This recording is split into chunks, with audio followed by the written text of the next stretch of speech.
As we debate this bill, so much is on the line. The health care of over 16 million Americans, 750,000 of them Georgians, is on the line. Food for hungry children. In a wealthy nation where 1 in 5 children are already food insecure. They don't know where their next meal is coming from. Their livelihood, their welfare is on the line. The well-being of seniors in nursing homes and the disabled who rely on Medicaid and those who care for them is on the line.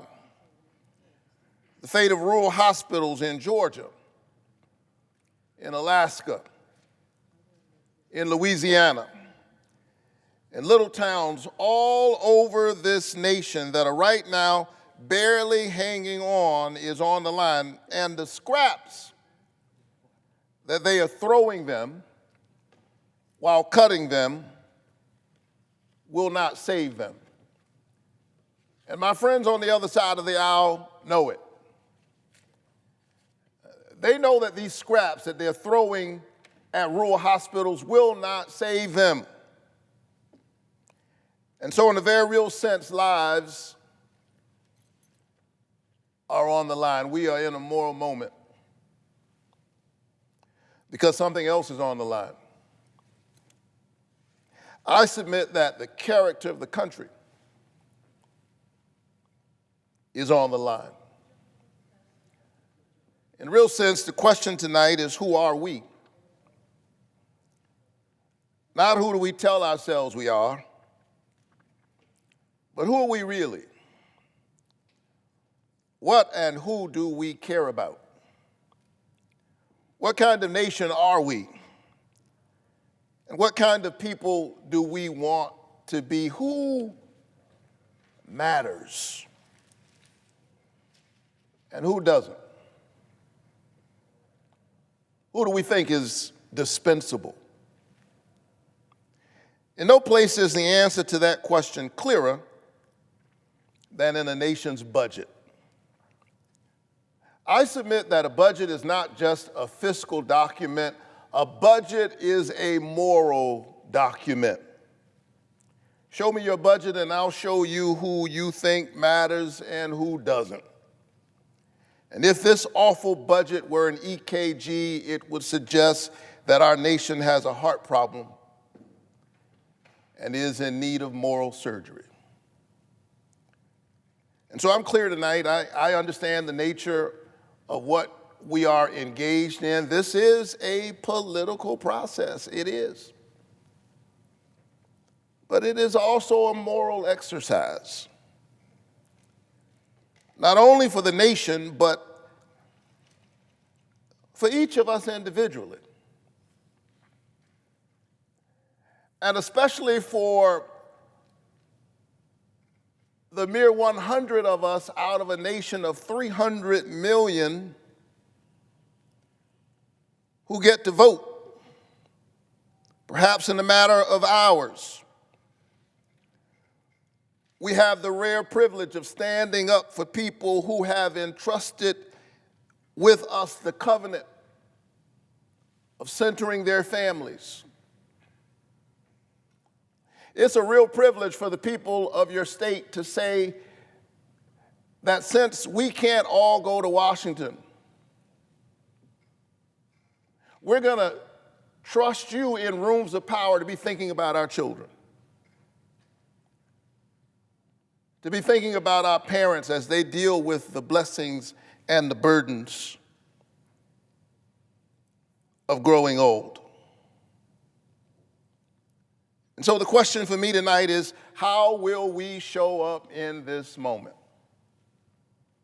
And that's why yesterday I gathered in the Russell Rotunda with a multi-faith coalition of clergy to pray that lawmakers might have the courage to stand up to their party, to stand up to the special interests,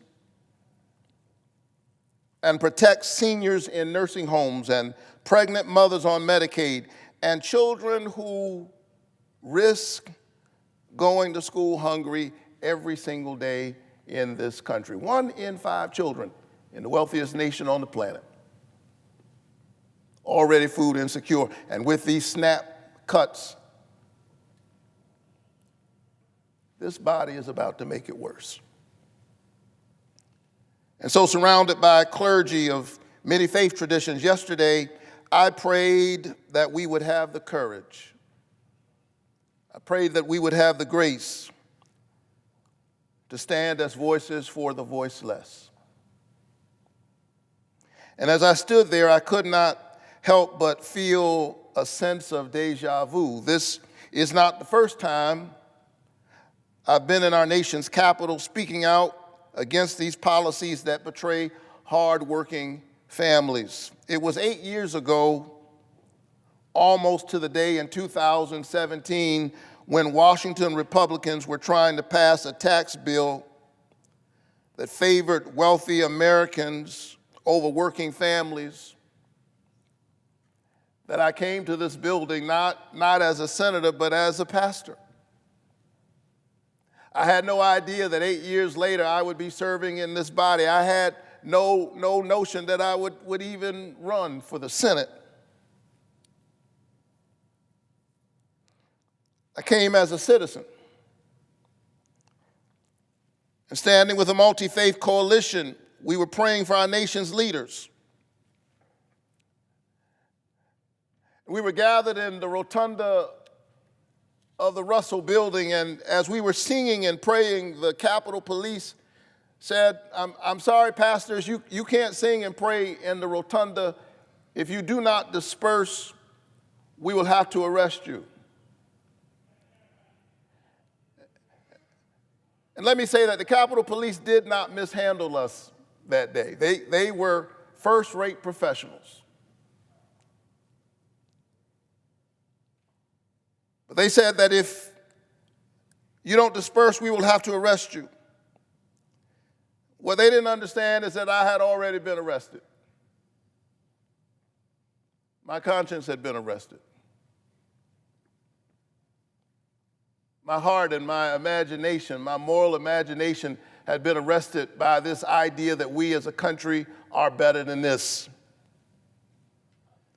I come from a tradition where you don't just pray with your lips, you pray with your legs. You put your body in the struggle for other struggling bodies. And so here I am tonight, 8 years later, having transformed my agitation into legislation. I was arrested that day, but I have transformed my protests into public policy. 8 years ago, I was on the outside. Tonight, I'm on the inside, but it's the same fight. Some of us fight on the inside, some of us fight on the outside, some of us get to serve in the Senate or in the House, others are just watching at home tonight. But be really clear that we are in the same fight, whether we are on the streets or in the suites. Same fight. And in some ways, this is the same bill 8 years later, just worse. Like most horror movies, the sequel tends to be worse. We were here 8 years ago. Washington politicians were trying their best to gut the Affordable Care Act. Remember that? They were trying to gut the Obamacare out of political motives. Millions of Americans were spared. But tonight is the sequel to that horror movie. They are back to their old political tricks, trying to dismantle the ACA again with this legislation. It's the same fight. Just worse this time. Instead of extending tax credits that would lower health insurance costs for the middle class, my friends on the other side are giving billionaires and the richest of the rich a tax cut. They are working real hard tonight to help billionaires because God knows they are having a hard time, apparently. What that means is that 1.2 million Georgians and nearly 20 million Americans are going to see their health care premiums rise. That's what's at stake tonight. If they enact these deep cuts to Medicaid, as they are positioned not to extend these premiums, these tax credits, they are raising the cost of health care for all of us. Even if you are on private insurance, you are not safe. Your health care is about to go up. Your hospital might close because they're cutting these clean energy tax cuts. Your utility bills are about to go up. And so I have a question tonight. Who voted for that?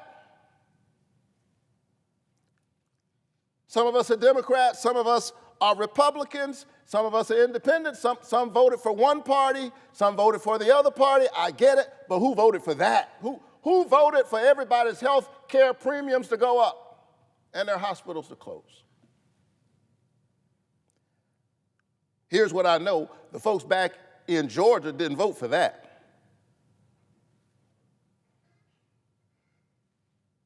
They voted for me and they voted for Donald Trump, but they didn't vote for that.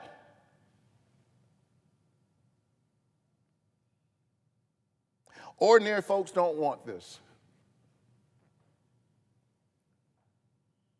Just ordinary, everyday people who barely pay attention to politics, they don't want this. Even a Fox News poll, and you won't often hear me say that, but even a Fox News poll from this month found that Americans don't support this big, ugly bill. This is symptomatic of the ways in which the people's voices have been squeezed out of their democracy. This is not just a health care fight, it is that. It is not just a fight for food security, for SNAP, it is that. But in a real sense, it is a fight for our democracy, whose voice gets to be heard in this chamber. That's what this is about, the character of the country. Ordinary Americans don't want to do this to our children. That's why they need to know that 71% of all Medicaid enrollees in Georgia are children. 71%.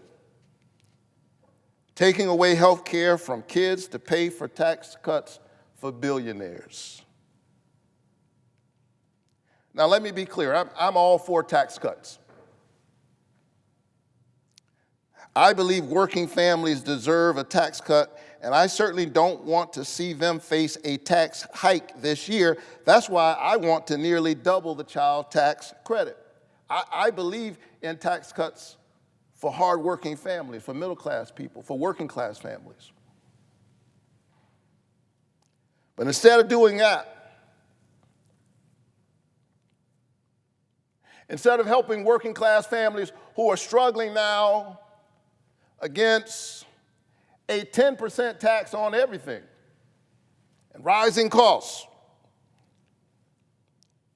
we're now burdening our children by adding $3 trillion to the debt. We're taking away health care from kids and then burdening them with the debt. We are engaged in Robin Hood in reverse, this body of stealing from the poor in order to give to the rich. This massive transfer of wealth from the bottom to the top. Yeah, this is socialism for the rich. And when the people hear about it, Guess what? They don't like it. Democrats and Republicans and independents, when the people hear about what's in this big, ugly bill, they don't like it. And that's why the folks on the other side are trying their best to fast track it. That's why they're trying to pass it, and they haven't even finished writing it. They're twisting themselves in knots, making their members walk the plank under the threat of a primary to pass this big, ugly bill. The American people do not want to rob our children of food and health care and then burden them with trillions in debt to give billionaires and wealthy corporations another tax cut. The people do not want this bill.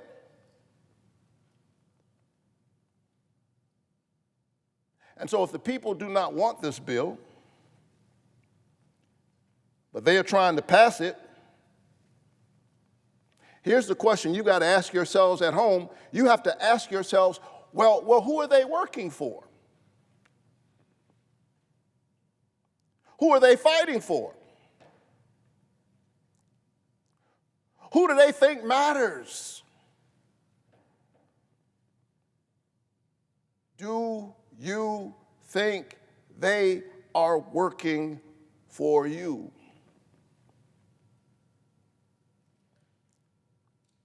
This is a moral moment, and a budget is a moral document. And we have been summoned to this moment, people of faith and people of moral courage who claim no particular faith at all. And maybe because I was here yesterday and 8 years ago for a similar fight with faith leaders, maybe because I'm a preacher and it's Sunday, and I've been here instead of church, I have especially been thinking about those of us who are people of faith. People whose lives are informed by Scripture, people of the book. And maybe those of us who have different politics but read from the same book ought to spend some time together reading the book. Because I do sometimes wonder, and I say this with all humility, none of us owns the truth. But if I'm honest, there are days when I have to ask people of my faith tradition as a Christian, are we reading the same book?